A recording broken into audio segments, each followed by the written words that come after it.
नमस्ते and welcome to this exciting episode of Satyology debunking mythology. ये जो डीप स्टेट का जो गेम बोलते हैं, डीप स्टेट मतलब अदृश्य राज्य, असुरवाद, ये बहुत पुराना गेम है। इसमें गुप्तचर एजेंसीज इन्वॉल्व होती हैं देशों की। तो जो सबसे पहला डीप स्टेट जो बोलते हैं अदृश्य राज्य, सरकार के पीछे सरकार के पीछे जो सरकार है वो उसको बोलते हैं डीप स्टेट। मतलब जो गवर्नमेंट ऑफिशियल गवर्नेंस, उसके पीछे गवर्नमेंट। ये जो गेम्स होते हैं ये हर देश में एग्जिस्ट करते हैं, ऐसा नहीं है। लेकिन जिसको मैं रेफर कर रहा हूँ वो बोल रहा हूँ यूरोप की गवर्नमेंट्स के पीछे गवर्नमेंट, वो है मोनार्की और उसके चर्चेस, यही चलाते हैं सरकारें। आप ये मत सोचिए यूरोप में सरकारें गवर्नमेंट चलाती हैं, पॉलिसीज बनाती हैं, कुछ नहीं। ये सारी मोनार्की चलाती है और इनका सरगना होता है वेस्टमिंस्टर एबे वाला सरगना होता है। वो एक सरकार चलाता है और दूसरा उनका सरकार चलती है, वो चलती है उनके वेटिकन से। वेटिकनिज्म, कैथोलिसिज्म, क्रिश्चियनिज्म, और ये इन सब की कॉलोनीज हैं अमेरिका, कनाडा, ऑस्ट्रेलिया, न्यूजीलैंड। ये मत कभी मत सोचिए इन लोगों ने क्या किया, अपनी मोनार्कीज को बचाने के लिए दूसरे देशों में जैसे भारत में मोनार्कीज या रजवाड़े खत्म करवा दिए ताकि कोई उनको कम्पीट ना करे। और भारतीय सरकारों ने किया भी, फ्रेंच मॉडल को कॉपी किया, मोनार्की को हटा दिया और एक तरीके से एस्टेब्लिश कर दिया एक स्टेट जो कि सोशलिस्ट रिपब्लिक है ना, भारत ने कर दिया। क्योंकि भारत में पुराने ट्रेडिशन है लोकतंत्र के ना। लोकतंत्र में भी आप देखते हैं जब बोलते हैं एवं परंपरा प्राप्तिम इमम राजश्रेय विदु सकाल ने महता योग नष्ट परंतपा। मतलब भगवान बताते हैं जो परंपराएं होती हैं वो राजाओं की होती हैं, राज ऋषियों की होती हैं, और वो राज ऋषि ही जब राज करते हैं। भारत में जो मॉडल चलता है डेमोक्रेसी का, उसमें किसी को पता ही नहीं है राजा कौन है, और उसको सिलेक्ट किया जाता है बेस्ड ऑन क्वालिफिकेशन और जो भी सिलेक्ट करते हैं। लेकिन फिर भी वो परंपरा धार्मिक नहीं है। वो तो भारत की किस्मत अच्छी है कि मोदी जी जैसे लीडर्स आगे आए हैं जो धार्मिक भी हैं, कुछ परंपराओं का भी पालन करना चाहते हैं, लेकिन फिर भी कहीं ना कहीं जाके वो भी बात करते हैं बुद्ध की और इन सब लोगों की बात करते हैं। जो कि आपको मालूम ही है कि जो वेस्टर्न बुद्धिज्म है वो अलग होता है, भारत के बुद्ध अलग होते हैं। Western Buddhism is a political ideology. आपको मालूम ही है किस तरह जब जब बुद्ध आए उन्होंने अपना प्रचार किया, फिर उनसे कुछ राजा इंस्पायर हुए और उन राजाओं ने सनातन धर्म की सभी जगहों पर कब्जा किया। अफगानिस्तान में कब्जा किया, कुषाण डायनेस्टी में कब्जा किया जो कि हिंदुओं की राजशाही थी। फिर जो आप सुनते हैं हिटाइट, मिटाइट, सेमिटाइट, ये सारे हिंदू रजवाड़े थे जो पारसी राजाओं के थ्रू या भारतीय राजाओं के थ्रू सेंट्रल एशिया में बढ़ते थे। और फिर यही जो किंग डायनेस्टी, मिंग डायनेस्टी, बाद में यही बने जो कि आपको मालूम है किंग डायनेस्टी के जो भगवान थे वो हैग्रीव थे, हैशीर्ष, वो जो विष्णु का अवतार है जिसके सिर पे घोड़े का चिन्ह होता है, तो वो है हैग्रीव। तो हमारे वही डायनेस्टीज थी। ये जो अदृश्य राज्य चलता है ये वही लोग होते हैं, पुराने रजवाड़े, और इनके अंदर चलती है स्टेट्स। जैसे कि ब्रिटेन का जो प्राइम मिनिस्टर है वो कठपुतली है, जो मोनार्क है वो एक्चुअल लीडर है, और वही कंट्रोल करता है प्राइम मिनिस्टर को। उसी के प्लेजर पे प्राइम मिनिस्टर ऑपरेट करता है। उसी को मॉडल को भारत ने ऑक्यूपाई कर लिया as a Westminster model of parliamentary democracy, जहाँ पे उसने मोनार्क को रिप्लेस कर दिया प्रेसिडेंट से, और बाकी उसका प्राइम मिनिस्टर था। और प्राइम मिनिस्टर वर्क्स, तो इसमें मोनार्क बदलता रहता है। भारत में आप देखते हैं प्रेसिडेंट बदलते रहते हैं, लेकिन वेस्ट में मोनार्क नहीं बदलता। वो क्या करता है, वो चर्च को कंट्रोल करता है और चर्च के थ्रू पॉलिटिकल डिस्पेंसेशन कंट्रोल करता है। जैसे इंग्लैंड में आप देखते हैं परफेक्टली कास्टेस्ट पार्लियामेंट इंग्लैंड की, upper house, lower house, house of lords. Lords कौन है, appointed, permanently appointed by the king और the monarch. Okay, house of common जिसमें इलेक्टेड होके लोग आते हैं, प्राइम मिनिस्टर बनते हैं, they report to the monarch उनको अपॉइंट करता है and then house of lords उसको कंट्रोल करते हैं। ये चलता है, ये अदृश्य राज्य है। अब अदृश्य राज्य की गेम्स जो है अब उनको पसंद नहीं है कि भारत राइज कैसे कर रहा है, भारत को चीन नहीं बनने देंगे, अमेरिका की स्टेट पॉलिसी है। अब चाहे कितना भी आप दोस्ती का गेम खेल लें बाहर अमेरिका के साथ कि अरे वो तो फ्रेंड है, monarch my dear friend, total nonsense. इसको बिल्कुल समझना ही नहीं चाहिए, इसको कुछ भी मानना नहीं चाहिए।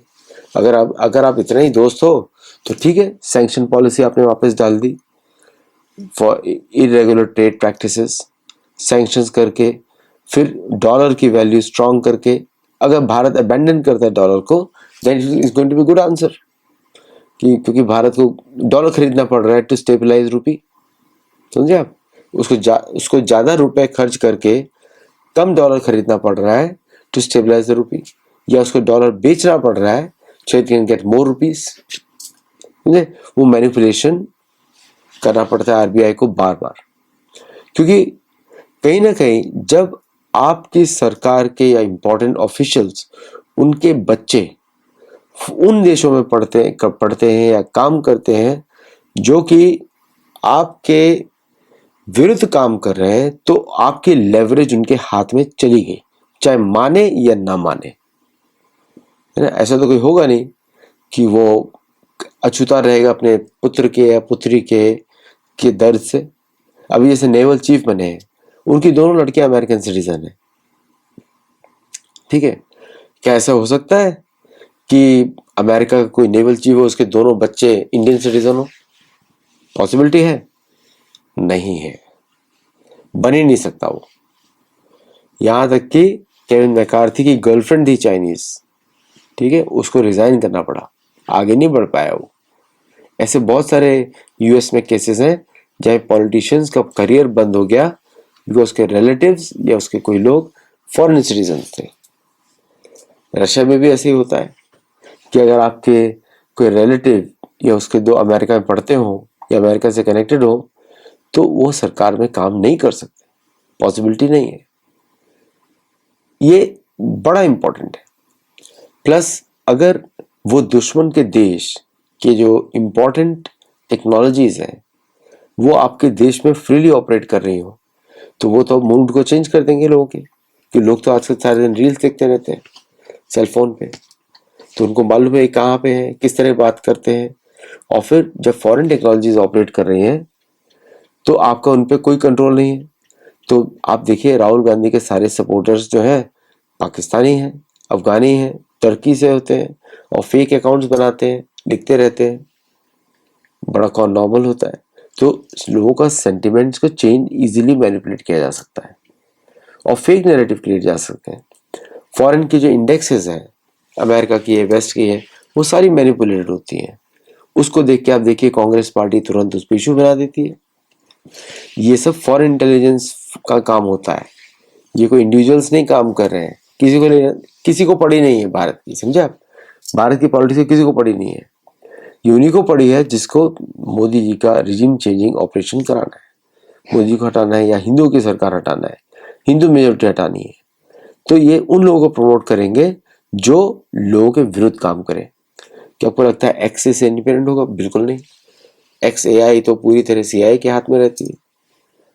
ओके, तो ये इंपॉर्टेंट कंसिडरेशन। तो लोग विचलित हो रहे हैं कि अरे मोदी जी ये नहीं कर रहे, मोदी, क्योंकि सारा एजेंडा ही ड्रिवन फॉरेन प्लेटफॉर्म्स पे है।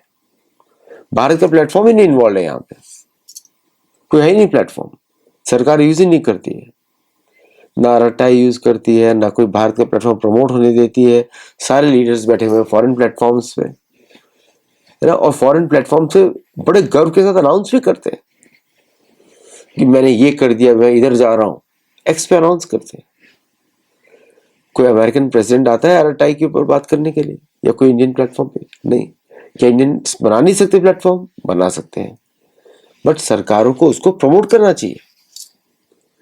आजकल लोग अमेरिकन प्लेटफॉर्म से इसलिए हैं क्योंकि वहां पे उनको पैसा मिलता है। आपको उदाहरण देता हूँ, टिकटॉक को भारतीय सरकार ने बैन किया, टिकटॉक उठ ही नहीं पाया। भारतीय सरकार ने फेसबुक इंस्टाग्राम को अलाउ किया, उठ गए पूरे। यूट्यूब अलाउ किया, वो भी उठ गए, है ना। लोग पैसा कमाते हैं सोशल मीडिया से। अगर भारत उस स्ट्रेंथ को यूज करता है और कंट्रोल करता है या फिर अपने खुद के डेवलप कराता है, देन और उनको उसी तरह पे करते हैं जैसे फॉरेन एजेंसीज पे करती हैं विद ग्लोबल एड्स मार्केट, और ग्लोबल भी नहीं करते हो तो लोकल एड्स को प्रमोट करते हैं। ये सरकारों के प्रोजेक्ट्स हैं। ऐसा मत सोचिए कि मार्क जुकरबर्ग गराज में गया और फेसबुक बना दिया, नहीं। उसमें सरकारों का इन्वेस्टमेंट होता है, अदृश्य राज्य का इन्वेस्टमेंट होता है। अब अदृश्य राज्य जो है आपको मैंने बताया, चर्चेज होते हैं, मोनार्क्स होते हैं, ये अदृश्य राज्य है। ये तो अपनी सरकार मेंटेन करेंगे या अपनी कॉलोनीज को मेंटेन करना चाहेंगे। इनको they can not give away any of their properties. तो उसको फिर आप उनसे, ये सब लड़ाई उसी को है, उसी को बचाने के लिए है कि भारत के लोग इतना रिच ना बन जाए या भारत इतना प्रोग्रेस ना कर जाए कि उनको मिलिट्री थ्रेट हो जाए और हमारे लोगों पे क्वेश्चन करना शुरू कर दें। चाइना नहीं क्वेश्चन करने वाला, जापान नहीं क्वेश्चन करने वाला, ओनली इंडिया विल क्वेश्चन, क्योंकि हमारा वैदिक समाज है। वैदिक समाज सत्य की तरफ भागता है। बड़ा प्राइड से मैं देखता हूं कभी कभी भारतीय के रिलीजियस ग्रुप्स जैसे कि इस्कॉन हो गए या ब्रह्म को ऐसे हो गए, बड़े proudly they come to the west और वो यहाँ पर आके उस तरह की बातें करते हैं जो कभी कभी करना नहीं चाहिए। और फिर इंडिया में जाके रिलीजियस कन्वर्जन्स के ऊपर बात होती है, जैसे हिंदू फिलॉसफी में जीसस को इंक्लूड कर देना। वो जीसस ये है, Jesus is son of Krishna, ऐसे लोग बोलते हैं कुछ लोग। वो सारे के सारे देश के विरुद्ध काम करने वाले लोग हैं, क्योंकि मिकी माउस का भारत से कोई संबंध नहीं है। वो मिकी माउस अमेरिकन प्रोजेक्ट है, कोई संबंध नहीं भारत का। और फिर आप देखते हैं कि तो ये सारा काम होता है इंफॉर्मेशन ब्रॉडकास्टिंग की मिनिस्ट्रीज का, कि वो इस तरह की सरकार को एडवाइस दे। अगर ट्रू आत्मनिर्भरता की बात करनी चाहिए तो सोशल मीडिया नैरेटिव भारतीय लीडर्स का should be on Indian platforms, not on foreign platforms. पूरा कॉम्प्रोमाइज सब पहले हो जाते हैं और वो उसके लिए सरकार की इन्वॉल्वमेंट की जरूरत पड़ती है। सरकार की इन्वॉल्वमेंट पड़ती है कि किस तरह सरकार उसको ऑपरेट करेगी। आप टेस्ट करिए थोड़ा सा कि कोई अमेरिकन प्लेटफॉर्म को बैन करिए, देखिए कितना बैकलैश आता है अमेरिका से, पॉलिटिकल बैकलैश। समझ जाइए उसको यूज किया जा रहा है डेटा को, है ना। फ्री ट्रेड डील की बात करते हैं उन लोगों से जो कि फ्री ट्रेड में बिलीव ही नहीं करते।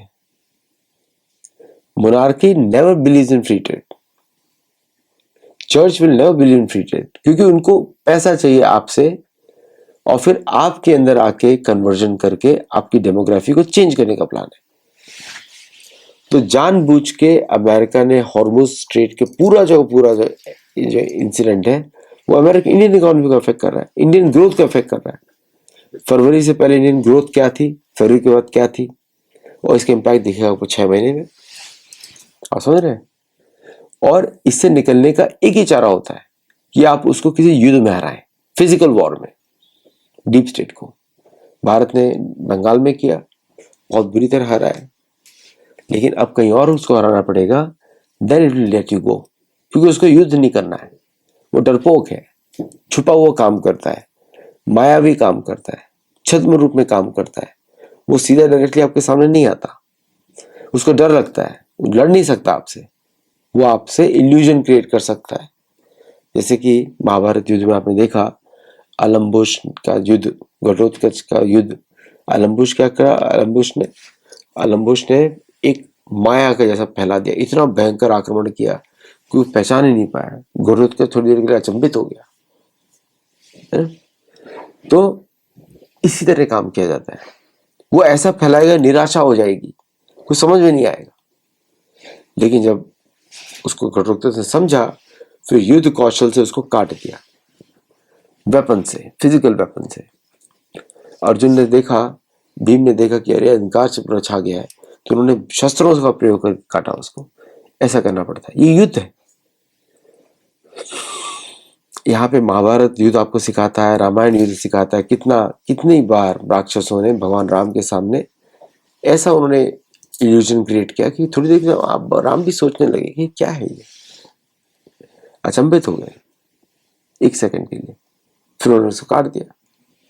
तो वही काम भारत को करना पड़ेगा। ये जो अदृश्य राज का जाल है, निराशाजनक जाल जो फैलाया गया है भारत की इकोनॉमी के विरुद्ध हॉर्मुज़ स्ट्रेट के थ्रू, वो तो डायरेक्टली अमेरिकन तो अभी छुपा ही नहीं रहे, बोल रहे, मार्को रूबियो बोल रहे हैं हमको सैंक्शन लगाने पड़ेंगे, हमको ऑयल सप्लाई को कंट्रोल करना पड़ेगा, दूसरी इकोनॉमीज को नीचे लाना पड़ेगा, ओपनली बोल रहे हैं। तो जब वो ओपनली बोल रहे हैं उसका कोई उत्तर, कोई ये नहीं है माय फ्रेंड, कोई दोस्त नहीं है यहाँ पे, कोई दोस्त नहीं है, उसको इनकरेज ही नहीं करना चाहिए। और जहाँ तक ये इंफॉर्मेशन है भारतीय सरकार कैसे काम करती है वो तो सरजी गो ने दे ही दिया होगा सबको। और क्या ब्रिटिश को मालूम नहीं? ब्रिटिश को तो बहुत अच्छी तरह मालूम है, वो तो चलाते ही एक पॉलिटिकल पार्टी है। सो इससे टफ टाइम, लेकिन इसका सोल्यूशन हमारे शास्त्रों में है कि अंधकार को भगवान राम की शरण लेके, कृष्ण की शरण लेके काटा जाता है। उसको बुद्धिज्म नहीं काटने वाला। बुद्धिज्म तो मानता ही नहीं भगवान में। बुद्धिज्म तो बोलता है नास्तिकवाद होता है, भगवान है ही नहीं, बोलता है कुछ नहीं है, शून्य है सब कुछ। वही तो फिलॉसफी है। बुद्ध ने यही बोला, कोई नहीं है, मेरे को फॉलो करो। ऐसे, क्योंकि स्वयं भगवान, ऐसे उन्होंने चीट कर दिया सारे, स्वयं विष्णु है। तो लेकिन ये हम लोगों को बड़ा ध्यान रखना पड़ेगा, ये जो युद्ध होते हैं ये स्ट्रेट फॉरवर्ड नहीं होते। कलयुग के युद्ध, कलयुग के युद्ध होते हैं प्रपंचकारी, मायावी, जिसमें आपको निराशा फेंकी जाती है हर तरफ से, कुछ नहीं हो सकता, कुछ नहीं हो सकता।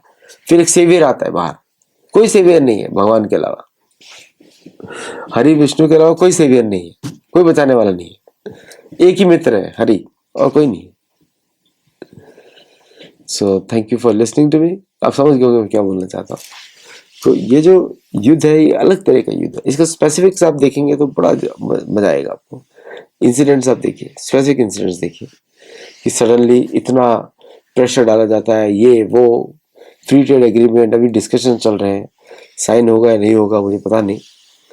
फिर एक और इशू उठा दिया गया कि भारत ने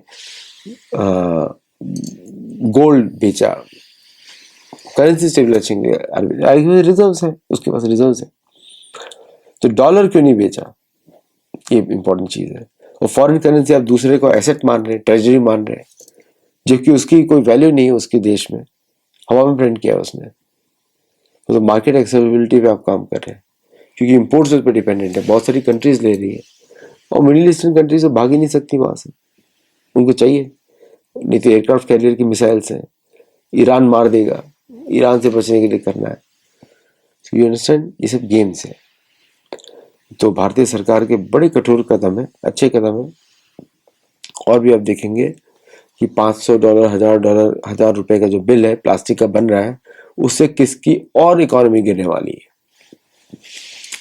पिछली बार डिमोनेटाइजेशन में ब्रिटेन और पाकिस्तान गए थे,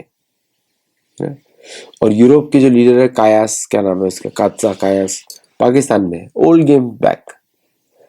तो उसको भेजा हो किसी मुनार्क ने, भाई जाके देखो क्या है, उसको पाकिस्तान को स्ट्रांग करो कि जो पाकिस्तान की पिटाई होने वाली है, भारत तैयार बैठा हुआ है, इंटेलिजेंस इनपुट सारे लेके पहुंच गए होंगे। सो ये जो गेम्स होते हैं इसको काटने का एक ही तरीका है, शुक्र नीति बोलती है शस्त्रों को प्रयोग करो, शस्त्रों का कहीं ना कहीं भारत को करना ही पड़ेगा, नहीं तो ये जाने वाला नहीं है। ये हावी होते जाएंगे, होते जाएंगे, होते जाएंगे। हम लोग स्मॉल विन्स को बार जीत, बंगाल का विन तो बहुत बड़ा था, लेकिन उसके बाद आप देखिए कॉकरोच जनता पार्टी, ये पार्टी सब कहाँ से चला रहे हैं। कोई जर्मनी से बात कर रहा है, कोई यूके से बात कर रहा है, और हम लोग बहादुरी दिखा रहे हैं कि हमने किसी को बैन नहीं किया। ऐसा कोई फॉरेन के कंट्री में करके दिखा दे। कोई अमेरिकन बाहर से बैठ के अमेरिकन पॉलिटिक्स में इंटरफेयर करे, देखिए क्या हालत होती है उसकी, उसको एक्सेस ही नहीं मिलेगी अमेरिका में, बट भारत में एक्सेस मिलती है। It becomes talk of the national TV, समझे आप। और उसको बैन करने में डर लगता है कि बदनामी होगी, फ्री स्पीच, नॉनसेंस को फ्री स्पीच नहीं बोलते हैं। दंड नीति के बिना काम नहीं चलता, जिस बैन कर देना चाहिए। Anyone who is creating fake news narratives in India should be band. लेकिन उल्टा सरकारें करती हैं, अपने लोगों को चुप कराती हैं। और लोगों को लगता है बहुत बड़ा मास्टर स्ट्रोक है। चलिए आज के लिए बस इतना ही। Thank you very much. नमस्ते, जय जगन्नाथ। अगर आप मेंबर्स नहीं है तो मेंबर्स बने। अगर आपने हमारी बुक्स नहीं देखी तो बुक्स देखें। अगर आप सपोर्ट करना चाहते हैं सपोर्ट करें। और अगर गुरुकुल में जुड़ना चाहते हैं उसके फॉर्म ऑलरेडी वीडियो में लिंक में दिए हुए हैं। आज के लिए बस इतना ही। Thank you very much. नमस्ते, जय Jagannath and I will see you in the next show. Thank you.